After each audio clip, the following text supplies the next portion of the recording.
And then he said, I want you to marry and have sons and daughters, and find wives for your sons and give your daughters in marriage, so that they too may have sons and daughters. Increase in number there. Do not decrease, right? He's saying reproduce yourselves. Have a generational mindset about where you are here. Have a growth mindset.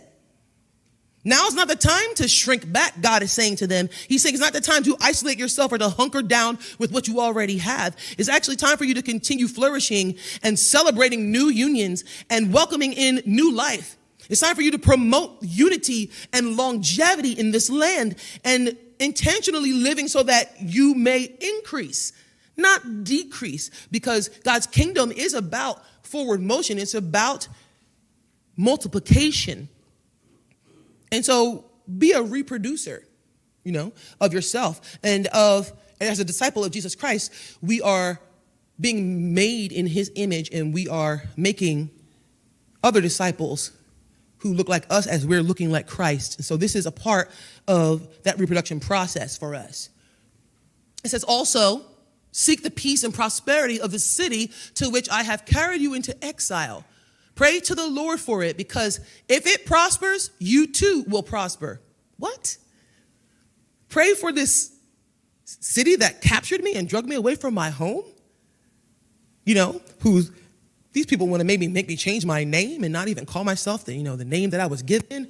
Like, they took away all the best of the best from Jerusalem to come and work there and make them prosper. Why would I pray for them? Why would I pray for them to be blessed, to prosper? Because God says your prosperity is tied up to the land in which he's brought you. And so if they don't prosper, you will not prosper. He's literally saying that your peace is connected to the welfare of this land. He's saying to them, don't be foolish enough to plot and scheme against your own wholeness, against your own success, and against your own health. It's better for you to lock in with your hearts and your hands bent on bringing blessing to the place where you are, so that you will prosper for as long as God's going to have you there.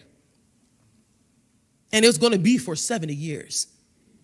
Not 2 years.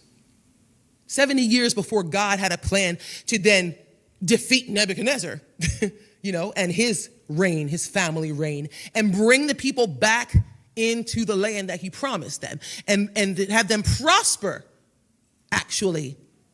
And it said that he would hear their prayers. And when they sought him, that they would find him. This was that part of that area that says, I know the plans that I have for you. This is why God said that. He said, I know the plans I have for you, because they were under the impression that the plans he had was a short exile. He's like, I think I'm the one who knows, and I'm telling you that it's going to be longer, but even within that, my plans are still to prosper you and not to harm you, just because you're still in that place for a long time.